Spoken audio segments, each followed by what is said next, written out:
Welcome back to be expert. आज मैं आप लोगों के लिए लास्ट लेक्चर लेके आई हूँ the fundamental unit of life का। इसके पहले के लेक्चर जो 3 लेक्चर आ चुके हैं उसमें हमने most of the chapter complete कर लिया है। बस अब कुछ थोड़े बहुत से टॉपिक बचते हैं। ठीक है, बेसिकली मेन टॉपिक तो देखे जाए तो सिर्फ 3 ही बच रहे हैं हमारे। ठीक है, जो हम आज इस लेक्चर में कवर करेंगे। तो ये लेक्चर बहुत ज़्यादा छोटा और बहुत ज़्यादा ईजी होने वाला है आप लोगों के लिए समझने के लिए। और अगर अभी तक आपने the fundamental unit of life के जो बचे हुए 3 लेक्चर है जो ऑलरेडी अपलोडेड हैं, अगर वो नहीं देखे हैं तो प्लीज जाके एक बार उन लेक्चर्स को जरूर देख लेना, क्योंकि जब तक आप चैप्टर को स्टार्टिंग से नहीं समझोगे तब तक आपको ना कुछ भी अच्छे से समझ में नहीं आएगा। So without wasting any further time आज हम लोग डिस्कस करने वाले हैं प्लास्टिड। प्लास्टिड क्या होता है? देखो, सबसे पहली चीज जो हमारा प्लास्टिड है वो सिर्फ और सिर्फ एनिमल सेल्स में प्रेजेंट, प्लांट सेल्स में प्रेजेंट होता है। Present only in plants। ठीक है, ये चीज आपको याद होनी चाहिए। ये सेल ऑर्गेनली सिर्फ और सिर्फ हमारे किस में प्रेजेंट होती है? प्लांट्स के अंदर प्रेजेंट होती है। अब देखो, हमारे पास ना हमारे जो प्लास्टिड है इसके अंदर कुछ कंटेंट होता है, कुछ पिगमेंट होता है। So it contain pigments. It contain pigments. ठीक है, आपके सिलेबस में 2 टाइप के पिगमेंट है। पहला है ल्यूकोप्लास्ट और दूसरा है क्लोरोप्लास्ट। अब ल्यूकोप्लास्ट के बारे में बहुत कम लोगों ने सुना होगा, बट क्लोरोप्लास्ट के बारे में आई कैन गारंटीड सबने सुना होगा। ठीक है, तो कितने टाइप के पिगमेंट्स प्रेजेंट है? सबसे पहला है हमारा ल्यूकोप्लास्ट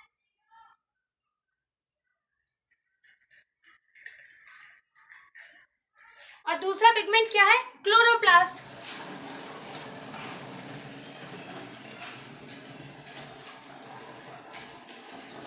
ओके स्टूडेंट्स, अब देखो एक बार हम लोग ल्यूकोप्लास्ट ना डिटेल में नहीं है, बट आपको क्लोरोप्लास्ट डिटेल में करना होगा।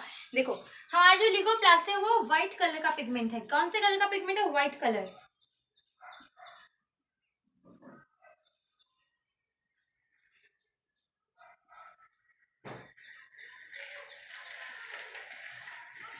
ठीक है, दूसरी चीज जो है हमारी, इतना आपको पता होना चाहिए। इसके अलावा हमारे पास कुछ छोटे छोटे पिगमेंट्स और हैं। ठीक है, आपके सिलेबस में नहीं है, बट फिर भी मैं आपको एक बार बता देती हूँ, हो सकता है 1 वर्ड्स में आ जाए। तो सबसे पहले है हमारा अमाइलोप्लास्ट, जो कि कार्बोहाइड्रेट से बनता है। क्या है हमारा सबसे पहले? अमाइलोप्लास्ट।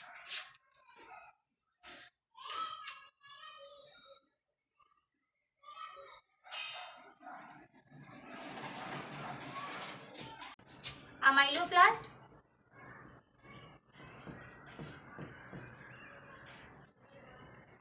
ओके। अमाइलोप्लास्ट के बाद जो नेक्स्ट है वो है हमारा प्रोटियोप्लास्ट।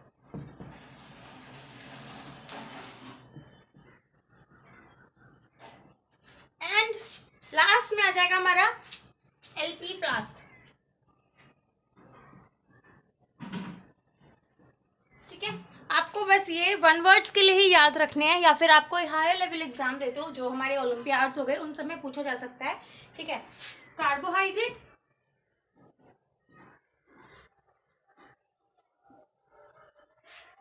हमारा प्रोटियोप्लास्ट किसका है? प्रोटीन्स का। एंड एट लास्ट एलपी प्लास्ट कौन सा है? लिपिड्स का। ओके, अब जो हमारा क्लोरोप्लास्ट है वो कौन से कलर का है? Green colour.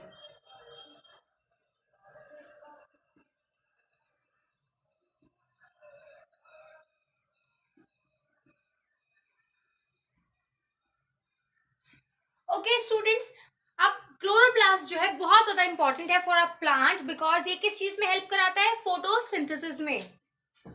It plays a major role in photosynthesis.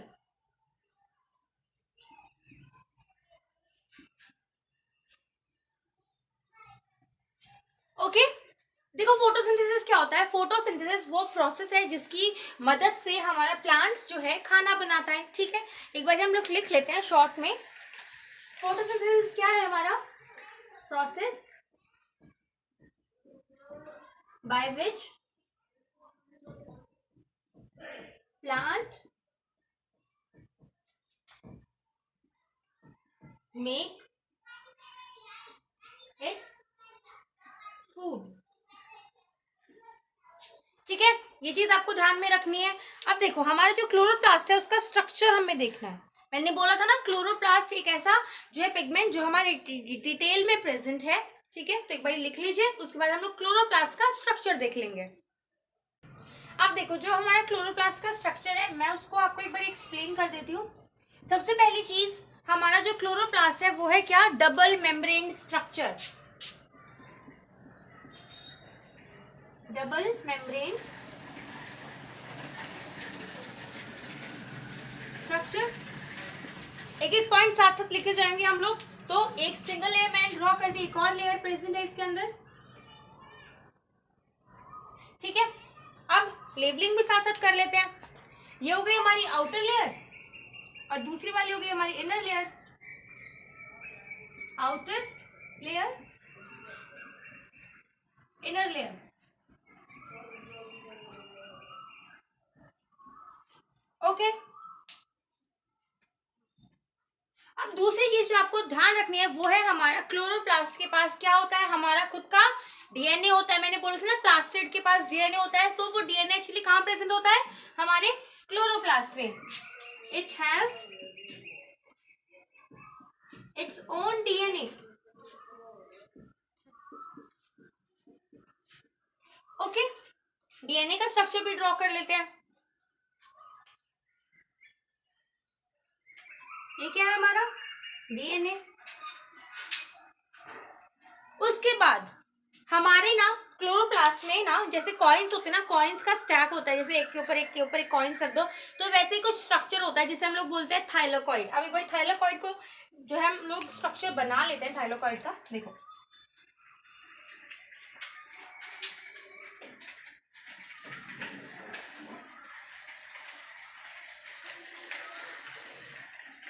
ये आपके थाइलाकॉइड के स्ट्रक्चर होते हैं और ये आपस में ना इंटरलिंक्ड होते हैं। ठीक है, अब जो हमारे थाइलाकॉइड का स्ट्रक्चर है ये क्या है, हमारा थाइलाकॉइड। एक बार इसकी लेबलिंग कर लेते हैं।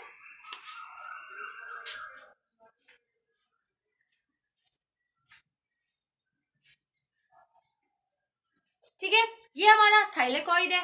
ओके, हाँ, अब देखो जो हमारी थाइलाकॉइड है इसके जो एक एक पार्टिकल है ना, आप देख रहे हैं कॉइन्स लाइक स्ट्रक्चर है, तो इसका जो एक सिंगल पार्टिकल उसे क्या बोलते हैं हम लोग, उसे हम लोग बोलते हैं ग्रेना। क्या बोलते हैं, ग्रेना।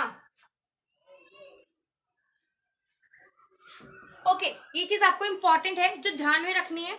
उसके अलावा जो ये लाइंस आप देख रहे हो ना, ये लाइंस, ये वाली लाइंस, इनका भी एक पर्टिकुलर नाम होता है। वो पर्टिकुलर नाम क्या है, स्ट्रोमा लैमेले। कहां पे लिखे, ध्यान देते हैं, stroma लैमेले।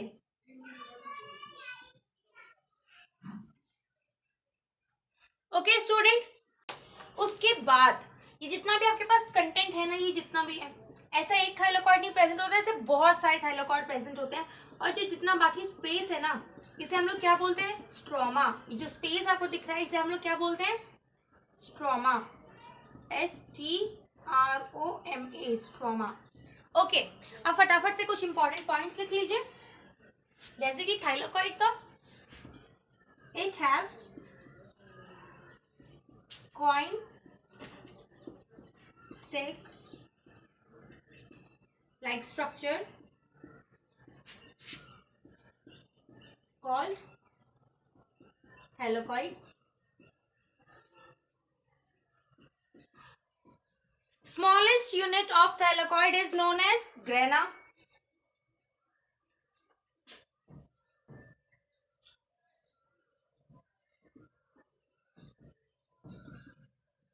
Unit of thylakoid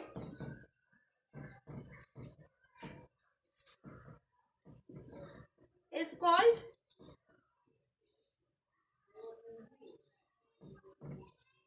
grana, and they are joined together with the help of stroma lamellae. and join together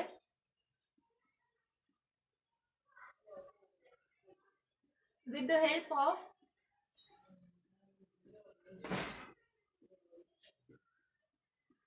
क्या चीज? Stroma लेमेले।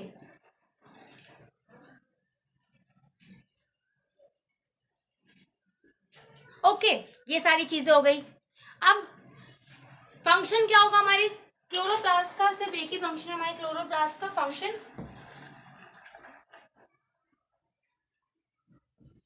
it helps in photosynthesis, it helps in photosynthesis।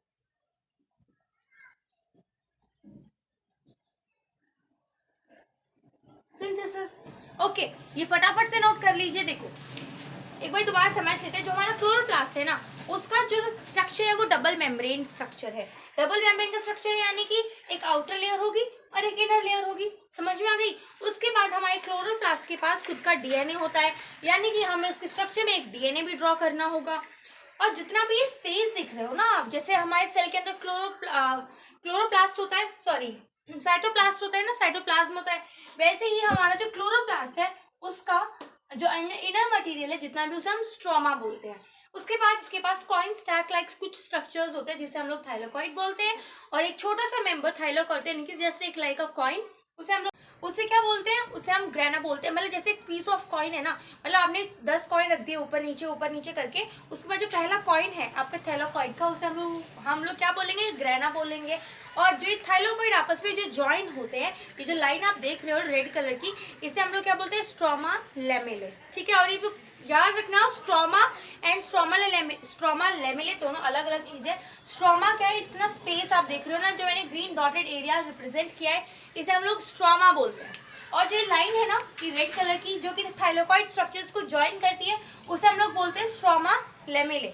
ठीक है, अब इसका एक फंक्शन क्या है? ये बहुत इंपॉर्टेंट रोल प्ले करता है किस चीज में? फोटोसिंथेसिस में। एक बार कलर और लिख लेते हैं, it is green colour.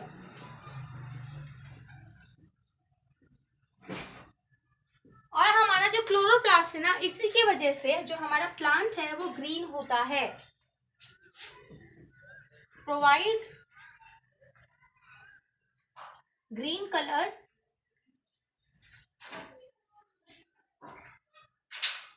To plant. Okay students, अब एक बार फटाफट से जो है लिख लीजिए सारी चीजें। उसके बाद हम लोग लास्ट टॉपिक डिस्कस करेंगे जो कि है हमारा वैक्यूल। अब हम लोग डिस्कस करने वाले हैं द लास्ट टॉपिक जिसका नाम है वैक्यूल। वैक्यूल के बाद आपका जो चैप्टर है वो खत्म हो जाएगा। देखो वैक्यूल जो है हमारे दो टाइप के होते हैं। सबसे पहला टाइप, मार्कर खत्म हो गया, चलो कोई बात नहीं, दूसरे मार्कर से लिख लेंगे। हाँ, तो सबसे पहला टाइप है हमारे, एक तो हमारे लार्ज वैक्यूल्स,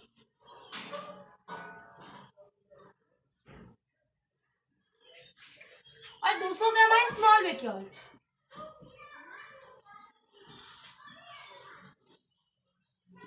ओके, अब जो हमारे लार्ज वैक्यूल्स होते हैं वो कहाँ पे प्रेजेंट होते हैं? वो प्रेजेंट होते हैं हमारे प्लांट्स में।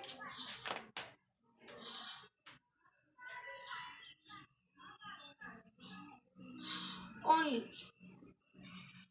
और जो हमारे स्मॉल वैक्यूल्स होते हैं वो कहाँ प्रेजेंट होते हैं? वो प्रेजेंट होते हैं एनिमल्स में।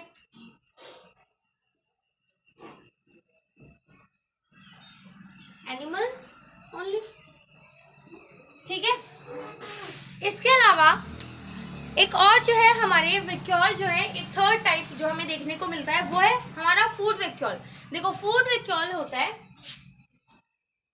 यहां लिख लेते हैं, चलो फूड वैक्यूल।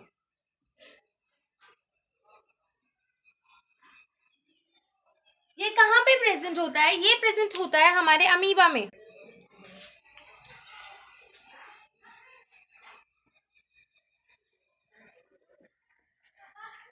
अमीबा के अंदर, अब अमीबा का स्ट्रक्चर आप लोगों को पता होगा, ठीक है। देखो अमीबा कैसा सा होता है हमारा, सूडोपोडियाज होते हैं इसके अंदर बहुत सारे। ठीक है, और जो हमारा ये फूड होता है ना, ये जैसे ही हमारे अमीबा के अंदर एंटर करता है, सपोज ये हमारा फूड है, ये क्या है? फूड। ठीक है, तो धीरे धीरे ना यह जो हमारा फूड है वो अंदर चला जाएगा हमारे किसके, अमीबा के अंदर। ये हो गया हमारा फूड। और ये किसके अंदर प्रेजेंट होता है, ये एक वैक्यूल के अंदर प्रेजेंट होता है, जिसे हम लोग बोलते हैं फूड वैक्यूल। क्या है ये हमारा फूड वैक्यूल। ओके,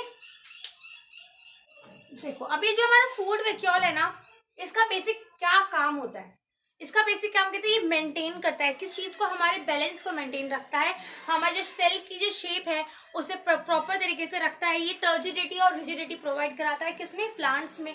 एक बार अगर आपने ये वाला पोर्शन लिख लिया हो फूड वैक्यूल वाला, तो मैं इरेज कर दूं इसे।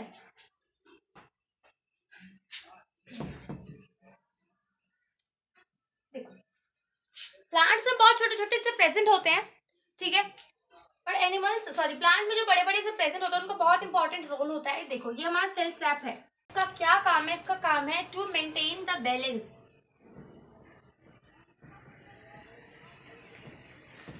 मेंटेन व्हाट, बैलेंस, ठीक है। और जब हमारे बैलेंस जो है वो मेंटेन रहेगा, किस चीज के लिए हम ये बैलेंस मेंटेन करा रहे हैं, टू गेन प्रॉपर शेप, ठीक है। और ये जो प्रॉपर शेप है ये कैसे मेंटेन रहने वाली है, क्योंकि टर्जिडिटी और रिजिडिटी प्रोवाइड कराएगा हमारा vacuole, as it provide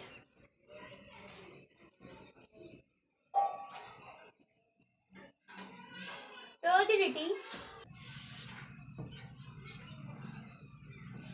and last में क्या है, रिजिडिटी।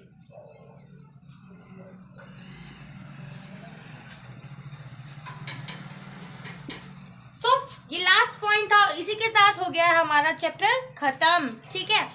फटाफट से नोट कर लो। So that's all from my side. I hope you like this lecture, and if you do so please hit the like button and comment down below all your problems, क्योंकि आज हमने ये chapter पूरा कर लिया है, the fundamental unit of life. अब next lecture किसका आएगा, नेक्स्ट लेक्चर आएगा हमारे न्यू चैप्टर का, जो कि होगा टिश्यू, ठीक है।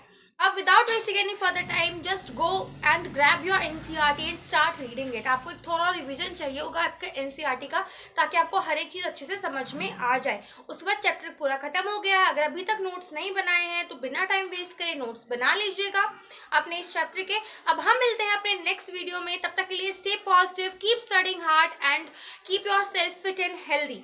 Thank you.